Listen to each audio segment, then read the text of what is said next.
తొలి ఏకాదశి జూలై 17 నాడు వచ్చింది. ఏకాదశి విశిష్టత గురించి ఒకసారి తెలుసుకుందాం.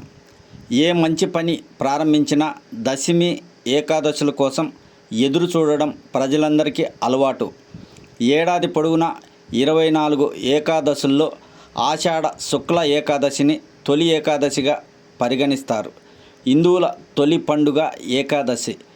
ఈ పర్వదినంతోనే పండగలు మొదలవుతాయి. వరుసగా వినాయక చవితి, దసరా, దీపావళి, సంక్రాంతి పండుగలు వస్తాయి. హైందవ సంస్కృతిలో తొలి ఏకాదశికి విశేష స్థానం ఉంది. పురాణాల ప్రకారం శ్రీ మహావిష్ణువు క్షీరసాగరంలో శేషతల్పంపై 4 నెలల పాటు శయనిస్తాడు. అక్టోబర్ లేదా నవంబర్ నెలల్లో వచ్చే ప్రబోధిని ఏకాదశి నాడు స్వామి తిరిగి మేల్కొంటాడు. ఈ 4 నెలల పాటు స్వామివారు పాతాళ లోకంలో బలి చక్రవర్తి వద్ద ఉండి కార్తీక పౌర్ణమి నాడు తిరిగి వస్తాడని పురాణ గాథ ఒకటి ప్రాచుర్యంలో ఉంది. ఉత్తరాయణంలో కంటే దక్షిణాయనంలో పర్వదినాలు ఎక్కువగా వస్తాయి. వాతావరణంలో మార్పులు అధికంగా సంభవించి కాలం కూడా ఇదే కాబట్టి ఈ కాలంలో ఆరోగ్య పరిరక్షణ నియమాలు పాటించాలి.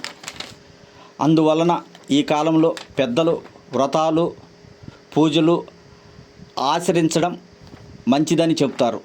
తొలి ఏకాదశి ఉపవాస దీక్ష ఆరోగ్యపరంగా మనకు మేలు చేస్తుంది.